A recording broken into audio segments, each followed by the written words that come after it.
আমাদের সুন্নিয়তের একজন আলোচক, আমার শ্রদ্ধেয় বড় ভাই আল্লামা মুফতি গিয়াসউদ্দিন আত-তাহিরি সাহেব মাদ্দাজিল্লাহুল আলী, তিনার নামে ষড়যন্ত্র কম হয়েছে?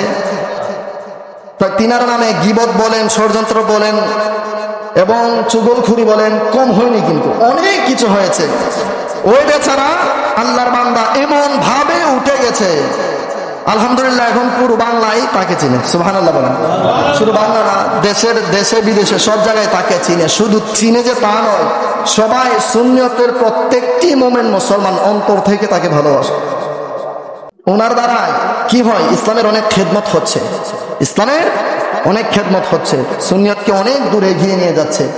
রব্বুল ইজ্জত কাকে কিভাবে এমন ভাবে উপরে উঠিয়ে নেয় কেউ বলতে পারবে না, কেউ বলতে পারে না।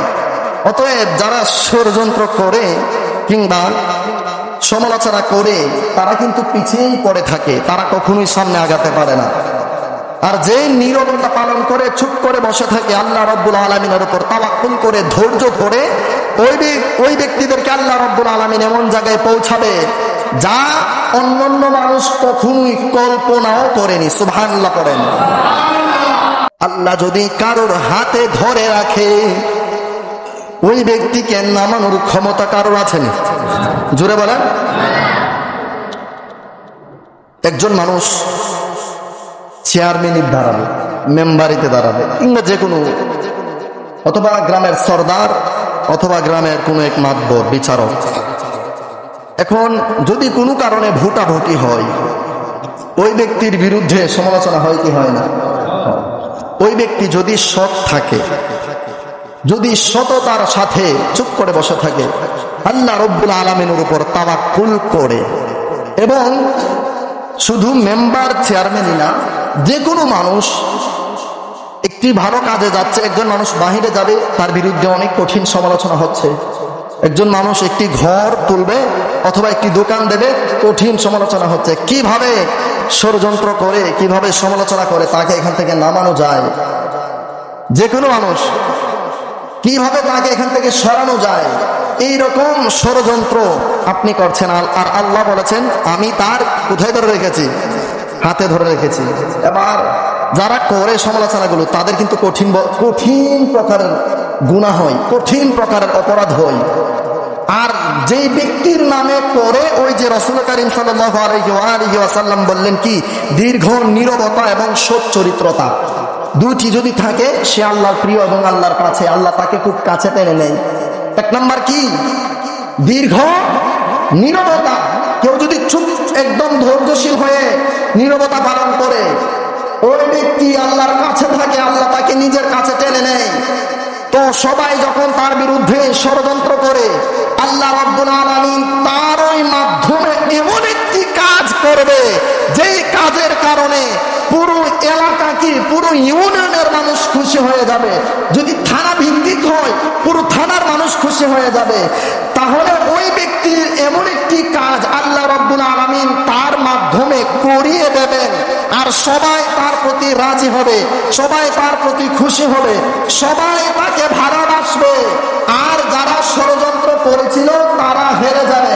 এবার আপনারা বলেন, একটি থানার মানুষ যদি, পুরো থানার মানুষ, পুরো ইউনিয়নের মানুষ যদি একজনকে ভালোবাসা শুরু করে দেয়, 2-4 জন 8-10 জন ষড়যন্ত্রকারী কি তাকে ষড়যন্ত্র করে নামিয়ে দিতে পারবে? পারবে না। কারণ আল্লাহ বলেছেন কি, দীর্ঘ নীরবতার সহিত, ধৈর্যতার সহিত যদি দীর্ঘ নীরবতা পালন করে, আমি আল্লাহর উপর তাওয়াক্কুল করে, ওই ব্যক্তিদেরকে আমি আল্লাহ এমন ভাবে উপরে উঠিয়ে দেব, যা দুনিয়ার সকলে মিলেও টেনে হিচড়ে নিচে নামাতে পারবে না। আর জোরে বলেন সুবহানাল্লাহ।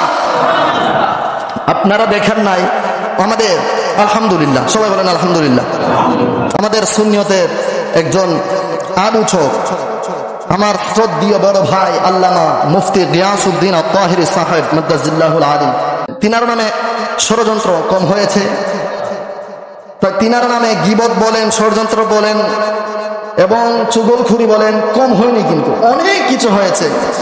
ওই বেচারা আল্লাহর বান্দা এমন ভাবে উঠে গেছে, আলহামদুলিল্লাহ এখন পুরো বাংলায় তাকে চিনে, সুবহানাল্লাহ বলেন। শুধু বাংলা না, দেশে বিদেশে সব জায়গায় তাকে চিনে। শুধু চিনে যে তা নয়, সবাই সুন্নিয়তের প্রত্যেকটি মোমেন মুসলমান অন্তর থেকে তাকে ভালোবাসে। তার দ্বারাই, ওনার দ্বারাই কি হয়, ইসলামের অনেক খেদমত হচ্ছে, ইসলামের অনেক খেদমত হচ্ছে, সুন্নিয়তকে অনেক দূরে এগিয়ে নিয়ে যাচ্ছে।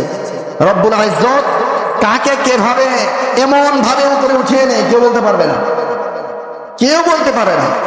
অতএব যারা ষড়যন্ত্র করে কিংবা সমালোচনা করে তারা কিন্তু পিছিয়েই পড়ে থাকে, তারা কখনোই সামনে আগাতে পারে না।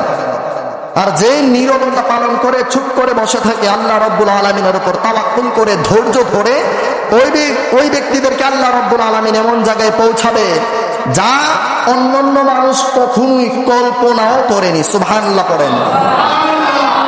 এজন্য বিপদে পড়লে ধৈর্য ধরতে হবে। কার উপরে তাওয়াক্কুল করে? আল্লাহর উপরে তাওয়াক্কুল করে। কেউ আঘাত দিলে, কষ্ট দিলে, যে কোনো মানুষ আঘাত দিক, কষ্ট দিক, অপমান করুক, অপদস্থ করুক, কোন কিছু করেছে, আপনি চুপ হয়ে যান, নীরবতা পালন করেন, আল্লাহ রাব্বুল আলামিনের উপর তাওয়াক্কুল করেন। প্রয়োজনে চোখের পানি ছাড়েন, জায়নামাজে বসে চোখের পানি ছেড়ে দিন, জায়নামাজে বসে আল্লাহ রাব্বুল আলামিনকে বলেন, এমন ভাবে বলেন আপনি আল্লাহ রাব্বুল আলামিন দেবেন, অবশ্যই দেবেন। আপনি ওই রকম ভাবে বলেন আল্লাহকে।